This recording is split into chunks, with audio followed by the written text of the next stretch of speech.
Yesterday we read about the challenge of national building, and we are continuing that chapter, princely state. तो at first we should know what is princely state. princely state जो Hindi medium वाले बच्चों को बता दो, उनको बोलते हैं रजवाड़े बोलते हैं. तो princely states क्या थे, इनकी प्रॉब्लम्स क्या थी princely state को लेकर के. तो princely states थे the British Indian provinces that were directly under the control of the British government called the princely states. These princely states enjoy some form of the control over their internal affairs as long as they accepted British supremacy.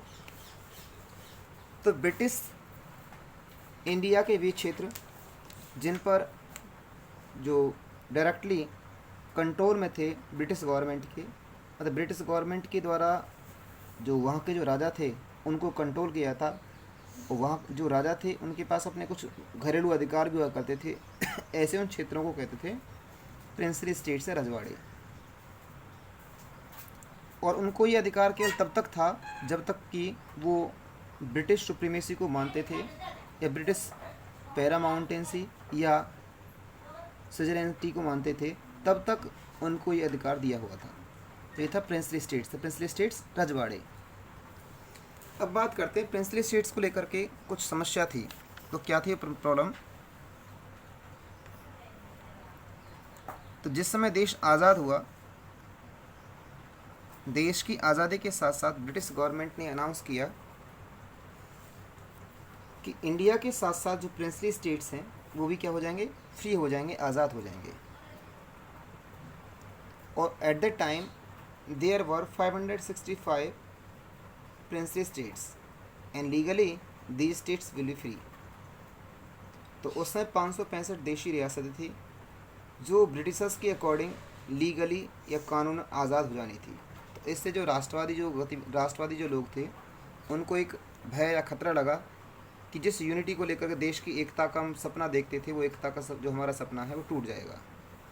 और ऐसा करने से India और पाकिस्तान, मतलब Britishers के कहने के हिसाब से जो प्रिंसली स्टेट्स थे उनके हिसाब से वो चाहे तो इंडिया में मिलें, वो चाहे तो पाकिस्तान में मिलें, और चाहे तो अपना एक अलग से इंडिपेंडेंट स्टेट अपना बनाकर रख सकते हैं. तो भारत को तोड़ने की पूरी साजिश की गई कि भारत जो है दो और दो से ज़्यादा, मतलब इंडिपेंडेंट स्टेट्स 1 2 3 4 जो है हो सकते हैं, 8 10 जितने भी चाहें वो बना सकते थे. जो कौन थे? जो 565 जो प्रिंसली स्टेट्स थे. अब इनका जो डिसीजन था कि भारत के साथ रहेंगे या पाकिस्तान के साथ रहेंगे, ये जो डिसीजन था वो उसको लेने का जो अधिकार था उसमें ब्रिटिशर्स के द्वारा दिया गया था, वो किसको था? प्रिंसली रूलर्स को. जो रजवाड़ों के जो राजा थे उनको ये अधिकार था कि चाहे तो भारत में मिलें और चाहे तो पाकिस्तान में मिलें और चाहे तो इंडिपेंडेंट रहें. और यही सबसे बड़ी समस्या थी, इसकी हम बात कर रहे थे कि प्रिंसली स्टेट्स क्या थे और प्रिंसली स्टेट्स की प्रॉब्लम्स क्या थी. तो ये मेन प्रॉब्लम थी. अब इससे क्या प्रॉब्लम क्रिएट होनी थी? इससे इंडिया की यूनिटी पर खतरा आना था कि भारत पहले से दो भागों में बट गया, इंडिया और पाकिस्तान. लेकिन इसके साथ साथ अगला जो पार्ट बना था वो कौन सा था? सेवरल जो थे, मतलब स्मॉलर जो कंट्रीज़ के रूप में इंडिया जो था बढ़ जाता. तो सबसे पहला जो खतरा देखने को वहाँ पर आया, इंडिया में ट्रावनकोर का जो राजा था उसने अपने आप को इंडिपेंडेंट डिक्लेयर किया. हैदराबाद के निज़ाम थे, उन्होंने अपने आप को इंडिपेंडेंट डिक्लेयर किया. और इसी तरह से हो सकता था कि इंडिया बहुत छोटे इंडिया जो था हो सकता है ऐसे छोटे छोटे देशों में बट करके रह जाता. तो सरकार ने इन गतिविधियों को रोकने के लिए कौन कौन से कदम उठाए, सरकार का क्या अप्रोच था, क्या नज़रिया था इनको लेकर के. तो हम बात करते हैं गवर्नमेंट अप्रोच फॉर इट. तो सरकार ने इसके लिए क्या काम किया, सरकार का नज़रिया क्या था. तो इसके लिए अंतरिम सरकार बनाई गई. अंतरिम सरकार ने जो था इसको रोकने का प्रयास किया कि जो प्रिंसली स्टेट्स हैं वो इंडिपेंडेंट ना हो और अपने आप को इंडियन यूनियन में अपने आप को मर्ज कर लें. लेकिन जो मुस्लिम लीग था वो इसका विरोध करती थी, कि जो विरोध करती थी किसका? अंतरिम सरकार का विरोध करती थी कि वो जो प्रिंसली स्टेट्स हैं वो इंडिपेंडेंट रह सकते हैं. अब इस काम का जो जिम्मा था अंतरिम सरकार ने सरदार वल्लभ भाई पटेल को सौंपा, जो कि उस समय इंडिया के डेप्यूटी प्राइम मिनिस्टर थे और होम मिनिस्टर थे. उनको एक काम सौंपा कि जो प्रिंसली स्टेट से 565 इनको जोड़ने का काम आपका, हालांकि कहने में आसान लगता है लेकिन ये काम जो था काफ़ी दुष्कर था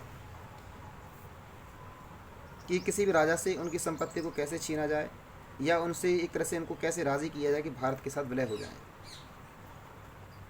अब इसके लिए जो उन्होंने तरीका अपनाया सरदार वल्लभ भाई पटेल ने, वो था instrument of accession. Instrument of accession क्या होता है, अगला क्वेश्चन बनता है आपका, इंस्ट्रूमेंट ऑफ एसेशन क्या होता है। इसको बोलते हैं सहमति पत्र, कि जो भी राजा सहमत होगा भारत संघ में विलय के लिए वो क्या करेगा, उस पर साइन कर देगा। तो ये क्वेश्चन आपका जाता है, एक बार पढ़ लेते हैं इसको कि इंस्ट्रूमेंट ऑफ एसेशन क्या था। The ruler of most of the state had to sign a document to become a part of the union of India. ज़्यादातर राज्यों के जो राजा थे उनको एक डॉक्यूमेंट साइन करना पड़ता था भारत संघ का सदस्य होने के लिए, और यह पर्टिकुलरली उन स्टेट्स के लिए होता था जो ये चाहते थे कि वो भारत का एक हिस्सा बने। इसी डॉक्यूमेंट को कहा जाता था इंस्ट्रूमेंट ऑफ एसेशन या सहमति पत्र। तो आपके समझ में आया होगा कि सहमति पत्र क्या था, एक ऐसा डॉक्यूमेंट हुआ करता था जिस पर वह राजा या कोई भी स्टेट का राजा सिग्नेचर करता कि हम भारत संघ में मिलने के लिए तैयार हैं, विलय के लिए तैयार हैं।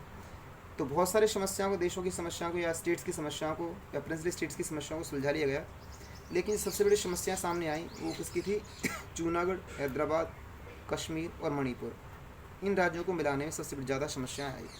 तो हम अगले जो कल की वीडियो में पढ़ेंगे प्रॉब्लम्स ऑफ हैदराबाद, ये हम कल रीड करने वाले हैं। धन्यवाद।